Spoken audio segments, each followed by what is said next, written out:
listening to Best Served Cold, a Born Millennials podcast, the Australian true crime podcast where we drink wine and talk about crime. Formerly Egypt's 36th most popular true crime podcast, hosted by Tama J and Laura Elise. Sit down, relax, grab a drink, and enjoy this week's episode. Good morning.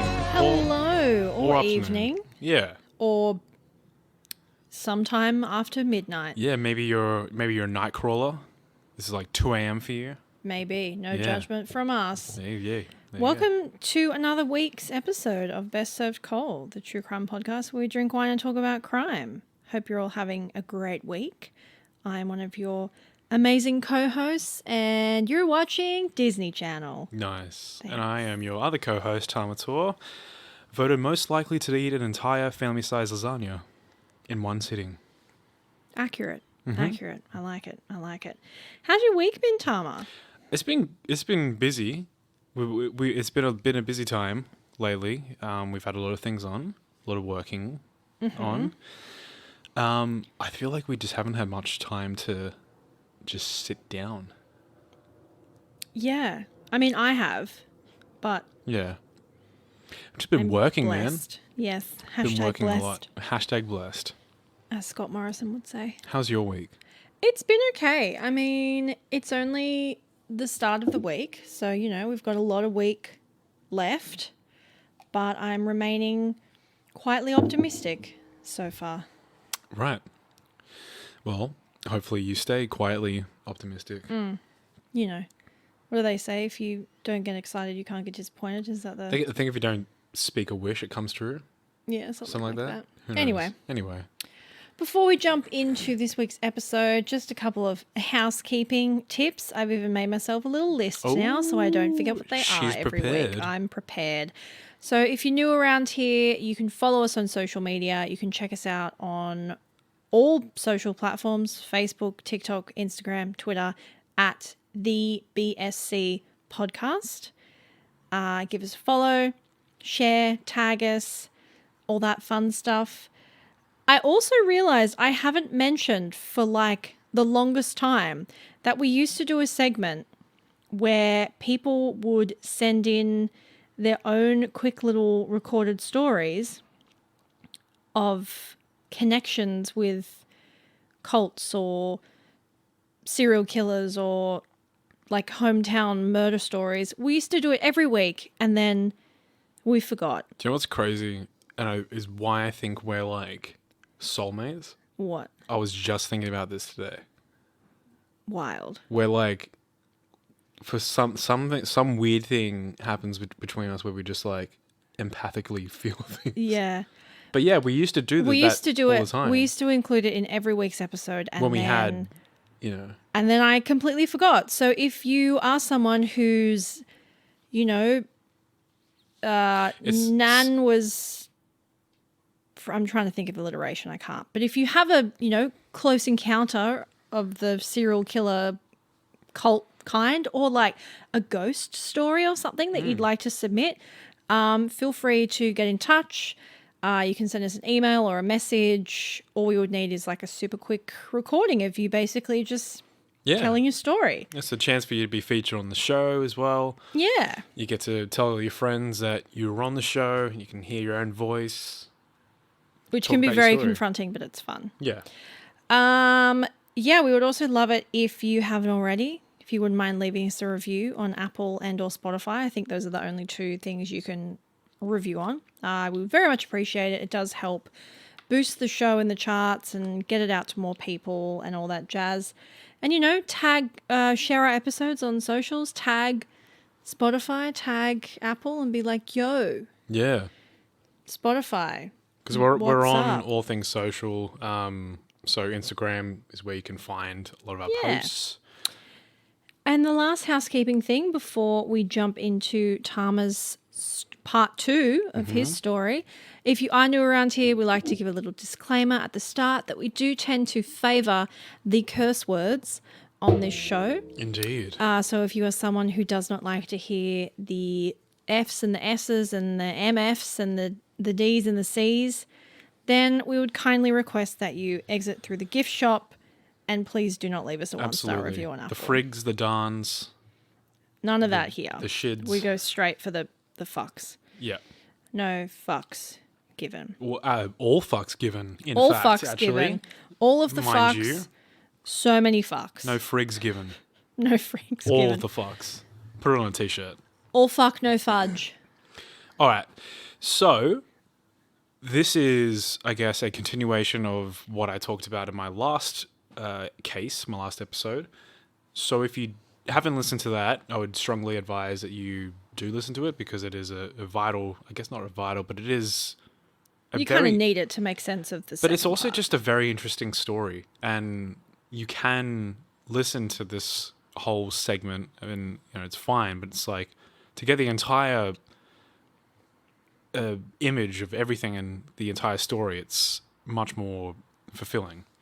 So last episode, just to give a recap, we talked about Hello Games and their game they released called No Man's Sky. So the idea was a completely procedurally generated game with infinite universes and just boundless possibilities, plethora of features promised from an indie developer gaming studio, which was just unheard of to have such a meteoric rise. And it just came crashing down. Features weren't delivered upon. The game was unfinished, and just seemingly a studio lying through their teeth about what the game was. Well, this episode I kind of wanted to cover potentially a different side of the story, one that not really a lot of people know and didn't really get publicized as much, and kind of will make you think about the implications of media and how media works and how it kind of tarnishes our perspectives and our point of view and our perceptions on things.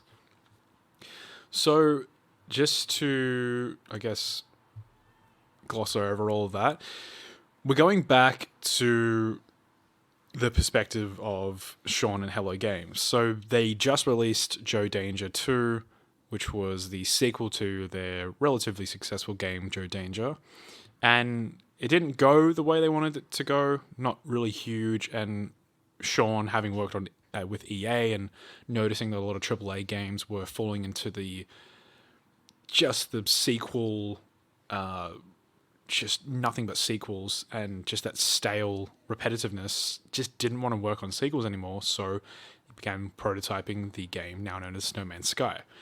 So they worked really hard and managed to get a trailer out for VGX in 2013, and this is where the hype train fully starts. This is where everything kicks off, and they're almost forced to completely take this project seriously. I mean, it completely takes off. They're a team of 5 people, and it's just, the trailer just goes absolutely crazy, so the pressure is on.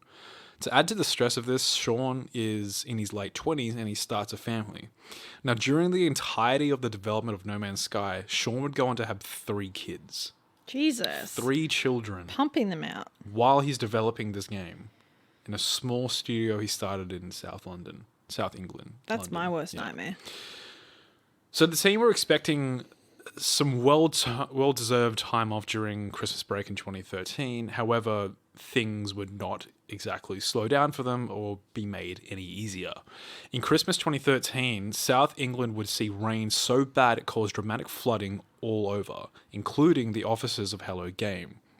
So the team at Hello Games came back to their office only to find the entire place flooded around waist-level water, a large majority of their equipment damaged. Now, thankfully, all of their data still remained intact, though the damages to the office, of course, dramatically stunted their progress in working on anything, as you can imagine. Now, sometime after that, they were again halted in progress by not 1, but 2 potential lawsuits. The first was with a Dutch company named Genecap, who claimed that Hello Games were using a super formula that was owned and patented by a member of their board and chief research officer at Genecap. They had a meeting, and when it was found that in reality Sean had not used the quote super formula, or there was no real cause to license it, the case was dropped and nothing really happened with it. The second, and probably the most so bizarrely was with Sky Television. So Sky Television trademarks the word Sky, and in the past they've even gotten companies like Microsoft to change SkyDrive to what is now known as OneDrive. So they were threatening a lawsuit onto Hello Games if they did not remove the Sky from the title. This one wasn't just over in a couple meetings either. This one lasted for about 3 years, right up until a month before the launch of the game. Oof, that's stressful. Yeah. So as I mentioned before, Hello Games were approached by Sony to publish No Man's Sky. The trade-off would be that a lot, and I mean a lot of press would need to be done for the game. And that they did. Almost wholly independently, they were interviewed and a lot of articles were made.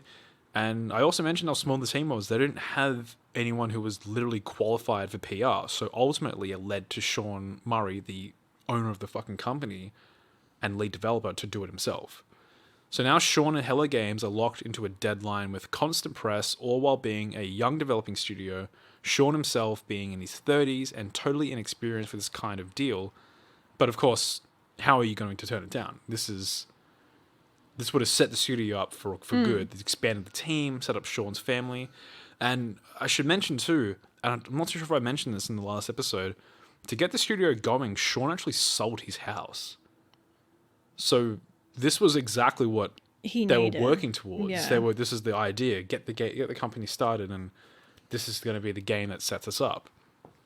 So when May 2016 comes around, they need to delay, obviously.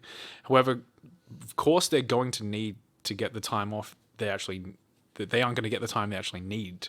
Instead, Sony would only allow them to delay 6 weeks to August, when realistically they needed maybe like 6 to 8 months or more to finish the game. So this can help give some context as to why the game was missing so many features and elements. So early on in the VGX 2013 trailer, Hello Games included a bunch of features they thought would be realistic enough to be included in the game come launch day, which is fair enough. They're a small team. They think, we should be able to do this. This, topped with the game being priced as a AAA title, also led to the game having just high expectations. So this was sitting on the marketplace with other games, with studios having hundreds of thousands of employees, literal other companies working together in one big mother company to make a title that has a streamlined progress. This was being priced as the same as these titles. So it had some high expectations for it. And I should mention how absolutely abnormal this is for an indie developer to have this happen. It's not only is it extremely rare for any game whatsoever to reach the level of hype that No Man's Sky got. The closest thing I can even think of would be Cyberpunk 2077, which was made by CD Projekt Red, who, if you know, are the creators of The Witcher 3, and they're AKA a huge fucking studio. Yeah. Hundreds of employees. And it's already so rare for that to happen, and yet a team of 5 to eventually 12 people achieved that. No other indie game developer has really even gotten close to anything like that. So for instance, if the game was priced lower to a more appropriate indie game price tag like $30 US, or an early release version was made accessible to the public, this wouldn't be a huge deal. But the swollen retail price of the game set a high expectation and for the game to be, at least completed. So you have the press junket, the features Sean mentions, it all just eventually adds up. The press and the interviews too, Sean not being a PR manager or qualified for anything like that. He's very much an introverted and extremely anxious person when having to present the game. I mean, he's a lead developer. He's not a salesman. He's not a PR manager. He has to go on stage to thousands of people to talk about his project. And he even states it as the hardest thing he's ever had to do. Despite this, during the 3 years of the development, 2013 to 2016, he would do these interviews regardless. And the deal with Sony meant that they couldn't just straight up tell people to manage their expectations. It would be a huge fuck you to Sony for dedicating their time and resources into marketing the game, to just be like, guys, it's not going to be the game you want. So in terms of the interviews, the missing features and the features brought up in the interviews, when you look at how an indie game would flow versus a AAA company, which would have hundreds of thousands of employees working with them, might streamline their games after years of experience and dedicated employees for each different role, contact points. It makes sense that Hello Games would have been different. A team of 5 to 12 people. It's trying to include several different things, trying new things, seeing if this works, seeing if that works, a constant flow of ideas and developments, and being an experienced young team, there's just no way any of them are going to know exactly how the game is going to look a few years out from release. It's just not plausible to have that expectation on them. So if something Sean mentioned in an interview in 2013 is expected to be in the game upon release in 2016, it's entirely possible that the feature was going to be in the game. However, it would have been scrapped either for technical issues or in favor of another feature. But that, of course, isn't known knowledge. But when you think about it, a small team versus a team of hundreds, it's a very plausible thing. Makes sense. It's not so much that they lied and didn't include something they promised, but rather the tiny team of developers tried something that was mentioned and it just didn't work out for the final release. So one example was the planets orbiting around the sun, creating a day and night cycle. So this actually was in the game, but it was scrapped during the beta, which is when beta testers can test the game, give feedback, and players reported it thinking it was a bug, so they completely took it out in total. Right. So another key element to mention is just how media works. So Sean mentions quite often how little the team is, how very much he doesn't like talking about the game, and how much it sort of stresses him out a bit. And you can see through his body language, he's just not a very extroverted person. But he wants to make sure everyone knows like how pressured they are to make this game and exactly what they're doing and how they're literally just an indie dev company trying to make this game. Though articles and interviews and media, they don't work this way. They don't just say what would work best for the company. They want what's best for clicks. Yeah. That's how it works. So Sean mentioning their small team, whatever, that's not clickable. For them, though, if Sean or whatever mentions a feature, then boom, article with a big title, Hello Games confirms XYZ feature for No Man's Sky. It's confirmed. That's how it works. Even if he just says, someone asks him, will there be this? And he's like, oh, yeah, there'll be something like that. Yeah. Boom, article. This is confirmed.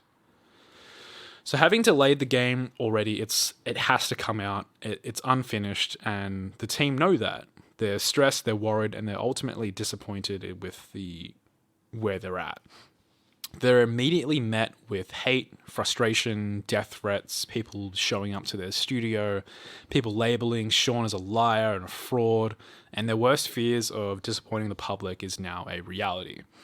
Now, the thing about the interviews is it's clear to see Sean loves games and he loves what they're doing with the studio, but he's just a lead producer. He's not a salesman. And, this is abnormal for that to even happen in the first place. I mean, he was on the fucking Colbert Report, of all things. Yeah. Like, it's just abnormal. So after the game is released, it's a complete shitfire and everyone is hating on Hello Games and Sean, and they had to make... That was it. That's where they were at. Now, they made a lot of money from the game. And I'm talking like tens of millions of dollars. Yeah. Like a lot of more money than they've ever fucking seen from anything. So they're left with this. They can either cut the losses, take the money, work on the next project, become the next big hated company like EA or whatever, make their next game, people will buy it, but they'll forever be hated amongst the game community. Or they can sit down, finish the game, and do what they always wanted to do, make a game that they love. And they chose the latter. So the team start to rectify the game and start rebuilding it. So they begin this by fixing the bugs and technical issues. Sean gets the team to ignore all negative press and negative words about the game, and he actually reroutes literally all of it to his own personal devices. Now this includes forum posts, emails, articles, player feedback, all of which is going straight to Sean and no one else. Now, he doesn't just ignore this bad press as well. He doesn't ignore it whatsoever. He takes all of it and he begins breaking it down into data, focusing mostly on people who genuinely played the game and experienced it. From this, he develops a huge list of features that they've mentioned that aren't in the game and things that people want in the game or people want fixed in the game. And they start working to, one by one, eliminate all the features on that list and introduce them into the game. So learning from their mistakes with the press junkets, the team completely avoid any press whatsoever and all communication with the public in general. So they solely focus on just fixing the game. Anything they would say anyway would just be met with criticism. Yeah, and exacerbate it. Yeah. So this is where we got up to with the last episode. Hello Games are going completely radio silent. There's nothing from them. 3 months go by, the general public believing Hello Games has been shut down and No Man's Sky has just been completely abandoned. And this is where the rumors of them taking the money and the company being shut down start circulating. However, finally, after 3 months of nothing, Hello Games come out with the foundation update for No Man's Sky. Now, with this major update, several new features are implemented, including base building, game modes, camping, farming, freighters, and large amount of bug fixes. It still wasn't the game that they promised, but it was a definite start, and soon after they went back to work on the next step. A few more months go past, and the Pathfinder update is released. With this came online base sharing, owning more than one ship, starship specializations, multi-tool specializations, permadeath modes, drivable vehicles, and then a few months after that, it was the Atlas Rises update. It comes with an overhaul to the game's story, new worlds, crash freighters, space combat, terrain editing, portals, mission systems, interstellar trading, and multiplayer, joint exploration. All promised features that are now in the game. And at this point, many people are like, wow, this game is actually pretty good. This is starting to become the game that was promised. Yeah. And videos, articles, everything's coming out, and they're starting to paint Hello Games in much more of a positive light. It's still far from a completed game or what they promised, but this is a good game, and it's starting to get even better. And the thing is, Hello Games didn't stop there. They kept on going, and they even grew their team from 15 at this point to 25. With this, Sean and Hello Games were becoming more active on social media, and they were interacting with their fans much, much more. And after a few more months, No Man's Sky Next is released, and it's a huge patch, like gigabytes of data. With this came full multiplayer experience, ringed planets, third-person mode, character customization, a galactic atlas on an external website, an overhaul to the resources, base building, crafting, and the game being released for Xbox. Now, with the release for Xbox, No Man's Sky was actually the 6th best-selling game for consoles in July 2018, and managed to make its way back onto Steam's top 10 bestsellers, all while bringing in another $24 million across all platforms. Jesus. The best thing is, they still didn't stop. They kept fucking going. They released The Abyss, which has allowed underwater exploration, bases, new creatures, and then after that came Visions with new biomes, more things to explore, and then came No Man's Sky Beyond. Came free VR support, overhauls to NPCs, technology trees, better base building, more multiplayer, rideable animals, and more. And there's more coming out. Now the game is not only has several features that were promised, but they have entirely new features that were never even mentioned that they're just chucking in there. They're working on things that they think are interesting and creative, and they're just going, done. There are still some features that they promised, and I put air quotes around promise because they don't necessarily really promise anything, but the game is definitely closer, if not exceeding the expectations for what it would have been. So what makes Hello Games a beacon of light in the gaming industry that it sorely needs is that they sat down, put on their big boy pants, and finished the fucking game. And they did it in the best way possible. They didn't jump ship. They didn't add microtransactions or paywalls. And they made another $24 million. Yeah, legit. They did it the right way, and they were successful. It worked out perfectly for them. They did everything that every other AAA company would not do. They did fucking right by the company, the gamers. Yeah. So with this, No Man's Sky receives several amounts of awards, like a lot of awards, and justifiably. It's also revered amongst the community, gamers, Redditors, articles, and the subreddit for No Man's Sky, which held just like bugs and issues and everything, changed to being just anything No Man's Sky, like fun like things praise, that they found, praise. And they even started a GoFundMe to pull together money to have a billboard installed that was near the Hello Games office with the sign thanking Hello Games for finishing the game. Oh, that's so wholesome. Yeah. And it's interesting because it shows this company that had this meteoric rise so much more so than maybe any other game company along the lines of like Cyberpunk 2077. Yeah. That kind of thing. Saw this huge rise and were completely destroyed when it came out and didn't stop. They fixed the game, came back, and now it's a very successful game. And the company is thriving. I like that story. Yeah. It's a happy ending. Maybe you should have gone second. Oh, well, we bring you up, then we bring you down. It's a roller coaster. Yeah. Yeah. But that is the phenomenon of No Man's Sky. And there is a case that's similar that it could have gone in. Like, it could have gone in the direction of a game called Fallout 76, which is made by a game developer called Bethesda. And they're one of those AAA companies, really big companies. And the things they did were fucking heinous. I won't go too much into it, but they essentially, rather than fixing the game, put it behind like paywalls. So you had to pay to play the game after That's already stupid. buying the game. That's so dumb. It's just like they be cut so their pissed losses and off. they're like, let's try to make as much money as we can from it. Yeah. But that's that. I like that story. Well done. Thank you. Stop coughing. I'm sorry. I've been talking a lot. Have your tea. I will. Well, I think we're going to take our quick little break and we will catch you after our little pee-pee break Yep. Pee pee poo poo. for my story. Yeah.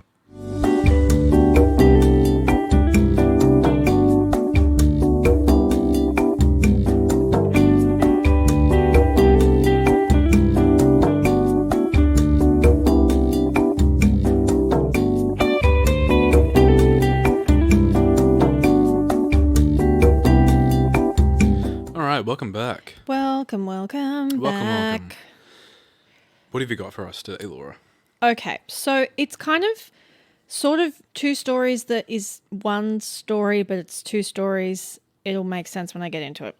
So I do want to give a really big, just a trigger warning at the beginning of this one for any listeners who may be trans or maybe from just the, I guess, queer community in general. This story involves the death of and the murder of trans people. So I do just want to give a really big trigger warning for that before we get into it. So in this week's episode, I'm going to be, as I said, discussing two separate stories, which is the murder of Venus Xtravaganza, as well as another story regarding Dorian Corey, who were two prominent players from the documentary Paris is Burning. So for a little backstory for anyone who has not seen it or might not be familiar with what Paris is Burning is, it is a legendary documentary which was filmed from the mid to late 1980s, and it basically chronicles the drag, but in particular the ball culture of New York City and the African American, Latino, gay, and transgender communities who created and were involved in that scene. So the title takes its name from the Paris is Burning ball, which is held annually by artist Paris Dupree.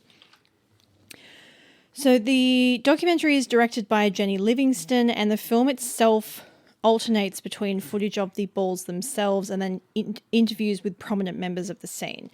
The film's main key players are Dorian Corey, Pepper LaBeija, and Junior LaBeija, Venus Xtravaganza, and Angie Extravaganza, Octavia St. Laurent, Willie Ninja, Sol Pendavis Williams, and Freddie Pendavis. The film talks a lot about how all these beautiful people deal with really heavy issues like the AIDS epidemic that was obviously very huge at that time, racism, poverty, violence, and homophobia and transphobia. And then some, such as Venus Xtravaganza, go into detail talking about how they have become sex workers to also help support themselves. So during this time, the balls also provided an escape from the terror of the AIDS crisis itself. Willie Ninja and Octavia St. Laurent, two of Paris's burning subjects, struggled with AIDS for several years and died in their early 40s. So if you are a fan of RuPaul's Drag Race, RuPaul's Drag Race, which I know some of you listeners are, if you've seen a lot of other shows that either directly reference or kind of take cues from the drag or camp scene. American Horror Story is a great one that takes a lot of cues from the drag scene. This movie explains a lot of the language that is very synonymous with drag culture, like reading, shade, all those sorts of like words that you hear 4 million times on Drag Race. Yes. So there are two different stories that I want to discuss regarding two different characters who feature in Paris is Burning. So that is the murder of Venus Xtravaganza and the bizarre discovery of Robert Worley's body and the involvement of Dorian Corey. So the first one I will talk about is Dorian Corey. And I did first off just want to read a quote from Paris is Burning, which is spoken by Dorian, which I just came across, and it's not really relevant to this particular story, but I just thought it was so beautiful. These stories are both so sad, so I just wanted to read something that wasn't sad. Of course. So Dorian said in Paris is Burning, "Everybody wants to leave something behind them, some impression, some mark upon the world.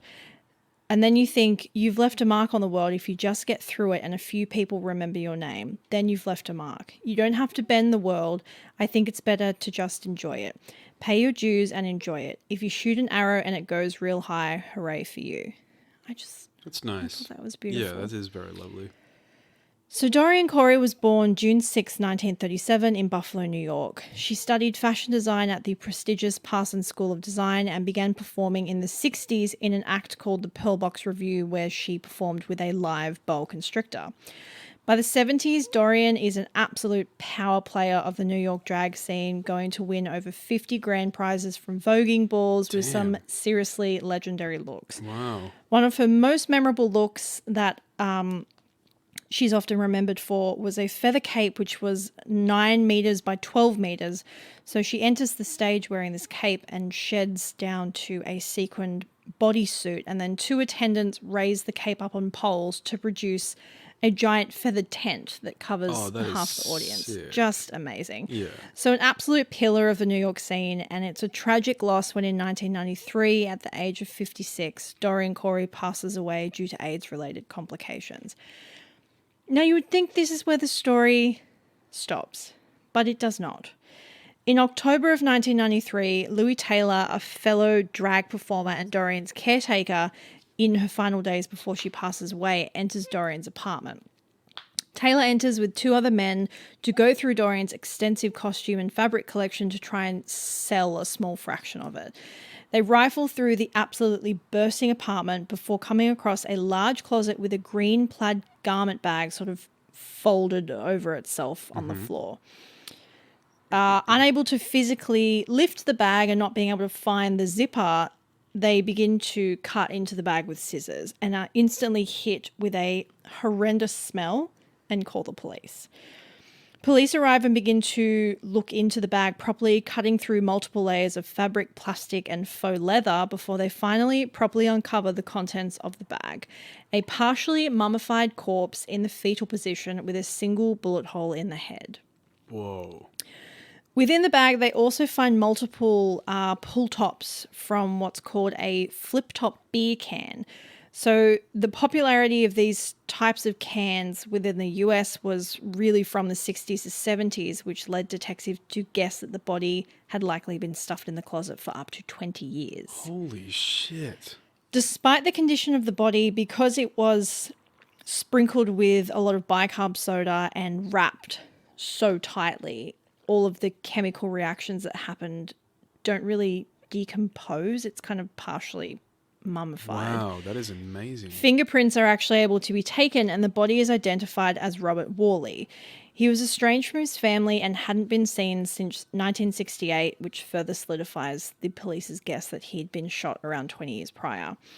Worley had been arrested for raping and assaulting a woman in 1963 and had served 3 years in prison. Now, this crime has, mind you, never formally been solved, largely due to the fact that Dorian Corey had passed away prior to the body being discovered, as well as both men involved in the crime were deeply marginalized, both being African American and from, sexually orientated groups that in the 60s and 70s were just largely forgotten about. Police by didn't law really and give a force. fuck about these people. There are multiple theories as to what happened to Robert Worley. So some range from Worley simply having entered Dorian's apartment to rob her. Dorian did own a gun, which was confirmed by friends, and some surmise that she shot Worley in entirely self-defense. And then fearing that she would get no sympathy or worse, have the finger pointed at her, simply panicked and disposed of the body in a way that she thought would never be found. Some other people surmise that perhaps Dorian, being such a figurehead in the, drag, trans and queer communities and being, I guess, a mother figure for a lot of people, was potentially covering up for someone who had really murdered Worley. However, most believe that Dorian and Worley were romantically involved and had a terribly turbulent and violent relationship that ended in the death of Robert. However, no answer will likely ever be known. Dorian was part of a highly marginalized world, and her life, even the sensationalized end, attracted very little attention from law enforcement or the wider public. Of course, yeah. Despite all of this, Dorian Corey's legacy remains one of major importance to the transgender, drag and ball communities, in particular her hand in the development of voguing as a cornerstone of New York ball culture. Yeah. So going back to Paris is Burning, within the document... Oh my God, I can't speak tonight. You're doing well today. Within the documentary, there is a section where Angie Xtravaganza learns of the murder of Venus Xtravaganza. And again, I just know that the trans community in particular is one that's so heavily persecuted and discriminated against. I just really, again, want to give a bit of a trigger warning. So I want to first talk a little bit about Venus herself. So Venus was born on May 22nd in 1965 in Jersey City. She was Italian-American on one side and Puerto Rican on the other, and had a pretty big family with 4 brothers. And there isn't a lot you can really find on her early life. The earliest you can see is that from around age 13 or 14, when she began performing for the first time in secret. And it's around this time that her identity as a trans woman and a drag performer is discovered by her parents. And Venus tells people that she opted to move out of home as she didn't want to embarrass them. Family members who were interviewed on the 30th anniversary of Venus's death do maintain that the family didn't necessarily have a bad attitude towards her, and it was her choice to move out. In 1983, Venus moves to New York, and this is where her career in the New York ball scene begins, and she is invited to join the House of Xtravaganza by its founder, Hector Vale. Shortly after meeting Hector and joining the House of Xtravaganza, Hector also passes away from AIDS-related complications in 1985, and Angie Xtravaganza takes on the role of house mother and takes Venus under her wing as her drag daughter. Venus starts to make a name for herself within the drag and ball scene, and this is all kind of happening at the same time while Paris is Burning is being filmed. Venus is also trying to make a career for herself as a model and is looking to financially support her full physical transition. Now, it's not a secret that she was supporting herself through sex work.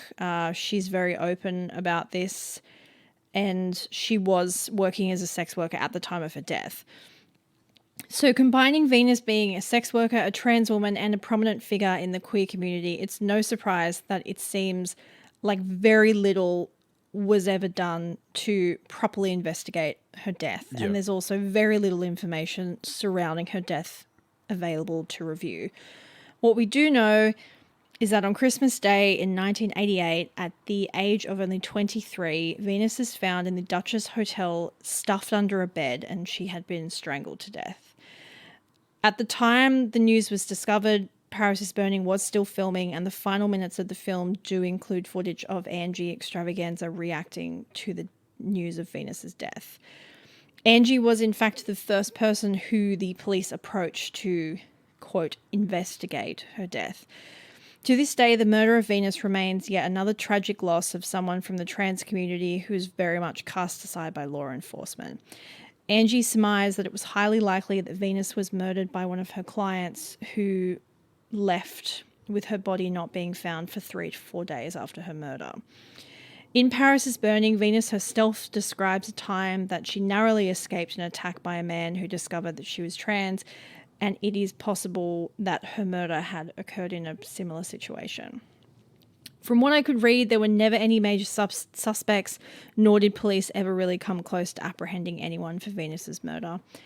Venus is buried at Holy Cross Cemetery in North Arlington, New Jersey, and the House of Extravaganza remains active in the ball circuit, nightlife, and activism within the New York landscape, and it's one of the oldest active houses in New York City. Wow. And that is the story of, I guess, Paris is Burning in general.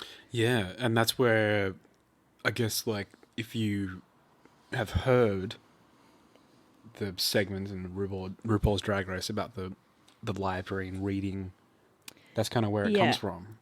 And the term shade, the term reading, a lot of like that language drag culture comes from the New York ball scene. And Paris is Burning basically kind of like encapsulates all of that. Yeah, a very fascinating documentary. Yes, I would highly recommend giving it a watch if you haven't already. It is, I mean, it's very sad, obviously, because it's dealing with all these horrible. It's dealing with beautiful stories of like friendship and community, but it's also dealing with a lot of like the AIDS epidemic at that time was horrendous within the queer community, and it took the lives of so many people, and that's a big part of the people in Paris is Burning. That was obviously a huge part of their life and a huge fear that they all lived with every single day, as well as just being marginalized and cast aside by society in general. But I think it's also important to know, especially as consumption of drag media is becoming much more of a widespread thing, to know the culture of drag and where it comes from, not only like for drag, but for ties to the African American community, the AIDS epidemic, with homosexuals in general, just in the early stages of the 60s all the way up to the early 90s, like just that whole time period of just where it's all come from and where it is now, to know that. Yeah, and the people that fought to get it to where it is today. Yeah. But yeah, that was why I was kind of saying maybe you should have gone second, because it's kind of... It's very sad. I mean, it's definitely sad, but it's also... It's that, like, you want to know... It's important to know this. Yeah, and I will say that, you know, maybe because there is so little to find about her death, but I have not really ever heard many podcasts or, like, you know, mainstream media talk about her death. And I feel like it is something important to mention and talk about. Yeah. Because, you know, we're big fans of the drag community, and we are an LGBT plus friendly podcast.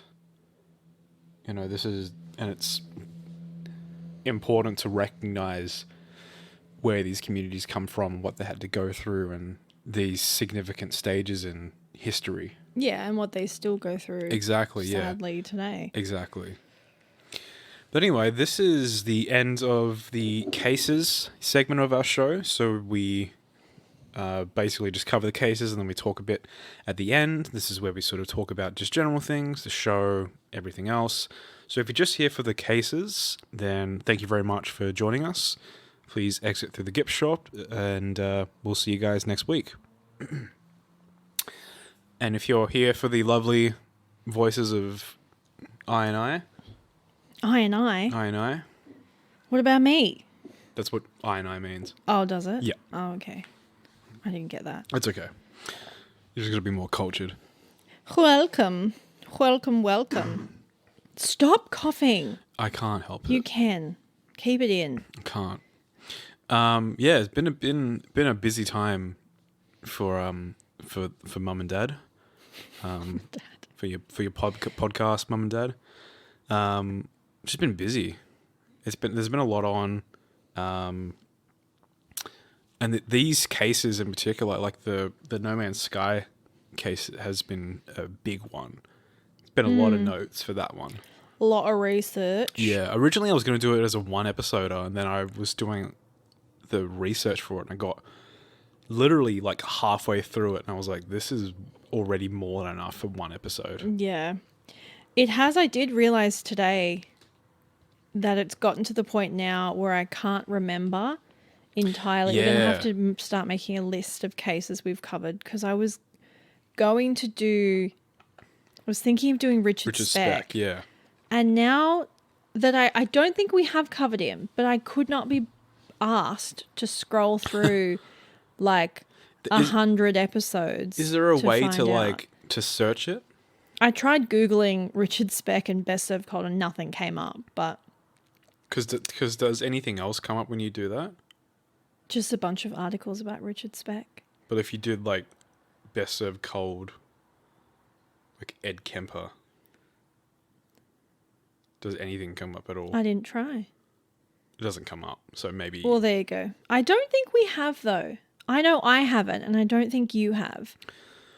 I don't know. It feels... I mean, it's a case I'm familiar with, both because of Mindhunter, the show, and the book. Oh, now I want to watch Mindhunter again. We should watch that again. It was fantastic. I'm going to start rewatching that tonight. But I don't know. I don't think we have. And it's true. It has gotten to that point because it's literally just a team of you and I. Yeah. Just doing this. So it I wonder if people like don't believe us when we say that. Like, I mean, we're not rich and famous, so why would you not believe us? But yeah, I mean, I guess when you I wish listen we had to a a team show, of people. It makes things so much easier. I don't know. When you listen to a show, you kind of think, you know, that's them. They're doing the show. You know, that they have a team of people doing this and that, whatever. But I mean, you don't really know who's doing whatever behind the scenes and who's constructing it or helping make that. Yeah. We're doing literally everything. Down to the graphic design of what Laura posts. Yeah, it She's just making. kind of... We were just lucky that we had all those skills already. And it does sort of add a bit of pressure to the show, but we fucking love it, man. Yeah. We love the show. And I feel like we kind of like got out of the groove of it with moving and the new year, and now I feel like we're kind of back in the groove a little bit, and I don't know, I like, you forget how much you enjoy doing it when it becomes a part of your like your proper weekly routine. Yeah, and it's interesting because we say it all the time, but it's just such a bizarre thing to have that image of just an audience in front of you. And I guess it's the same thing in reverse too. People looking at us or watching the show or listening to the show rather. Yeah. And going, you know, this is a show. I can sort of disassociate the people behind it as it's just the show. But then you go into it and learn who we are behind the mics, and it's just us, a couple who just That's why have I a like passion it when project. people like send us messages. It's nice getting to talk to Yeah. not talk, but like message people and connect. And I know sometimes I'm not always the best at responding to them in a timely manner, but I will always try my best to eventually Get there. Yeah. Yeah. But yeah, we had a lovely listener who sent us this really beautiful message talking about how she really liked how we were open about struggling with like mental health and I don't know, it's just like it's nice to know that you guys like to listen to that sort of stuff. Yeah. And I've always strongly believed that the more people can just come to terms with talking about stuff like that in just a very like, oh yeah, my mental health's not great. Yeah. Like the same way that you'd be like, oh yeah, I had a stomach bug last week. Like you wouldn't feel... Because that's the idea, isn't it? It's to normalize and destigmatize these things that have so long been odd to talk about. Just changed on their own. It scared the shit out of me. Oh, did they? Interesting. Yeah. We have a poltergeist. Yeah, but it's just, I don't know, it's nice. Oh, I know why. Because I have an automation thing with it. Well, there we go. It's not a poltergeist. It's just the wonders of technology. Yeah, but I think the idea is just to sort of destigmatize. Yeah, and the only way to do that is to just to talk do it. about it. Yeah, just to talk about it. But, you know, if you're ever not having a good week, sometimes it is easier to talk to someone That you don't know. Intimately know, yeah. So our DMs are always, you know, slide into them. Yeah. Not in a creepy way. Or in a creepy way if you want to. I'd really rather people didn't. Yeah. I mean, probably don't, yeah. I'd really rather people didn't. What else has been happening? I had a hens party on Saturday. That was fun. That was, yeah. Did you get drunk? Oh, yeah. Is that even a question? I know, I'm just It's asking. a hens party. Yeah. I didn't get as drunk as the bride. Which is the goal. You want to be sober enough so you know they're having a good time. Well, I was sober enough to help her vomit everywhere. So, yeah, so that'll you know. help. Yeah. She had fun, though. That's all that matters. Exactly. What else? Oh, I've reignited. So random. Have you ever had one of those things where you haven't thought of something for like years and then someone will mention, you're like, fuck, it's been a long time since I did X, Y, Z. Yeah, definitely. So that happened to me with Candy Crush. Someone randomly mentioned it and I was like, fuck, it's been a long time since I played Candy Crush. Sure enough, I've become well addicted to Candy Crush in like, it consumes, no, it doesn't consume my life, but it consumes me. Yeah, that's the height of my excitement. The thing about it too is it looks like a genuinely enjoyable game. I love it because as someone who like has anxiety and self-diagnosed ADHD, I feel the need to say self-diagnosed. Yeah. I'm 99.9% sure. I mean, you're probably there. Yeah. It makes sense. My family has it. I have Yeah. all the symptoms. Yeah. Yeah, anyway. As someone who has those things, it's so nice to just switch my brain off. Like, I don't need to think. I just swipe, which is so much more difficult since I absolutely smashed the shit out of my phone screen on Saturday night, which is a whole other thing. I need a new phone. If anyone feels like donating a new phone, wouldn't say no. Actually, I would say no because that would be really weird. That would be really weird, yeah. Please, you don't have to buy me a new phone. Yeah, but I really love Candy Crush. This is why I don't understand. I'm fascinated by the fact that people want to stay and listen to us literally talk shit for like 15 minutes.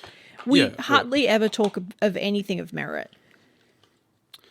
I mean, sometimes, we talked about... Sometimes we get in very deep conversations. And then sometimes we're just like, yeah, so there's this thing called jump humping. Oh, stop bringing that up. I just love bringing it up. Stop it. I'm going to have to like limit you. It's like once every 6 months. Yeah. Have to have a trigger warning at the start. Or like This episode contains mentions of jump humping. I don't have much else to talk about, and I feel like my throat's also giving out. Really? Yeah. What gave it away? The fact that you can't go 30 seconds without coughing into the fucking microphone? Well, I can't help it. Yes, you can. I can't. Just do like that new TikTok trend where people try and drink a whole bottle of Sprite without burping. Oh, that's impossible. It's so funny. I don't know how you could do that. It's so funny. I saw this one video where these girls try and do it, and the burp that comes out, it sounds like she's been possessed by a demon. Yeah. I burp after one sip of like kombucha. I would not last. Yeah. Or I would like, I have it out or stomach something. issues. I'd like shit myself or something. Really mean.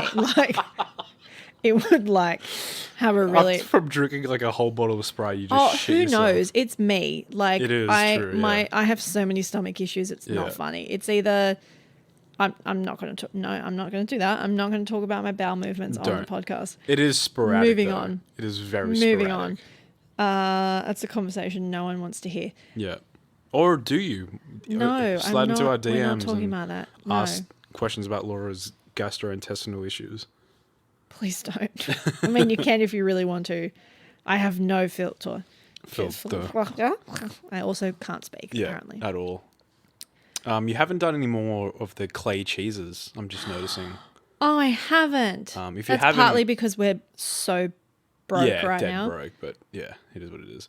Next week, though, you yeah. wait. I'm going to make so many clay things next week. It's happening. If you haven't heard that segment of last week's or the last few couple of weeks episodes, ago. Laura's fascination now is working with clay and specifically making little slices of Swiss cheese. But I did also see these candlestick holders that I really want to try, where it's basically like you roll the clay out to make like a noodle, and then you like I really don't know how to describe this in an auditory way, and then you like make a circle, but you like circle it on top to make like a spiral. Oh yeah, yeah. That the base of the candle then sits in.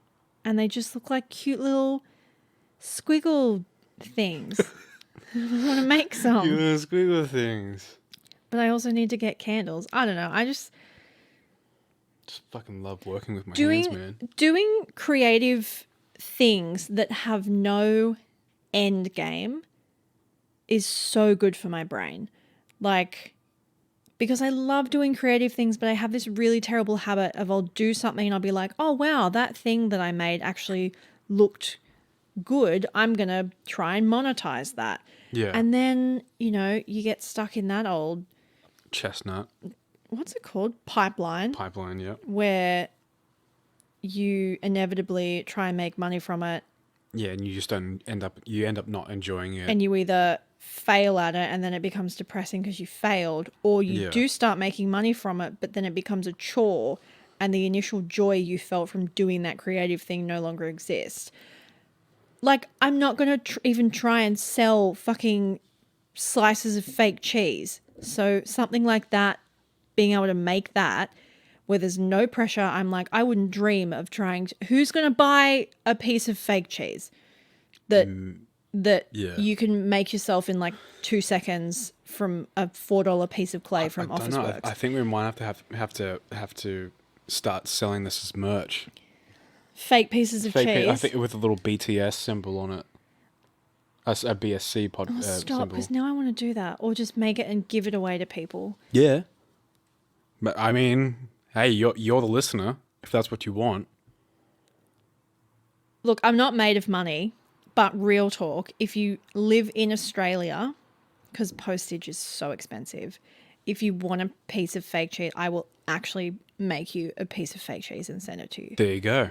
I'm putting that out there. I'm sadly going to have to limit it to Australia or New Zealand only, because just Australian postage at the moment is ridiculous. I'm sure eventually we'll have, I guess, a more streamlined, not only a better, more of a merch line, but a way. Yeah, I assume so. A way to sort of like ship to more people and things like that. Yeah, but I looked at getting there was a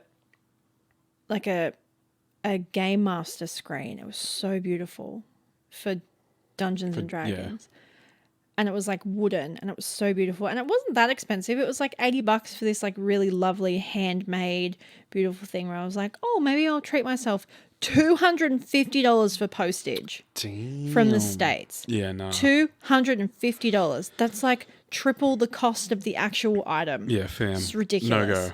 So as much as I would love to send pieces of cheese to everyone, I am but one woman. I am but a humble cheese creator. I am but a humble bard. All right. But real talk, if you live in Australia and want a piece of cheese, hit us up. I'll make you some cheese and send it. Where can everyone find us? You can find us, speaking of asking for pieces of cheese, you can find us on all things social media at the BSC podcast. Yeah, on everything. On everything. YouTube, it's the same. Instagram, it's streamlined. Do we are on YouTube. If you do like fucking YouTube. Forgetting to tell people that. Yes, yeah. I should have done that at the start. We're on YouTube. Yes. If you like to consume your true crime media in that way. Best served cold. And you know the best way to consume it? With little pieces of fake cheese. No. Oh. It's best served cold. Oh, damn. Full circle. And on with my first day at the rodeo. And with that, code word. We're so bad at this. We're so bad at this. Cheese. Because why not? Cheese. Code word is cheese. Code word is cheese. Send us in a DM of the code word cheese. With the cheese emoji. You get no incentive whatsoever. Except our respect. Yeah. And to know that you listened through this fucking shit show all the way to the end. Yeah. Anyway. Thanks for listening. Thank you very much. If you want some cheese, hit me up. Code word is cheese. The room is now made of cheese. And we'll cheese you guys next week. We're not meaning to cheese you off by talking too long. Oh, who cut the cheese? It's no. The end of the episode. Oh, okay. Cheese. Fuck. Do you know that we do that on the same note every single time? Every week, because we've done it for like 3 years.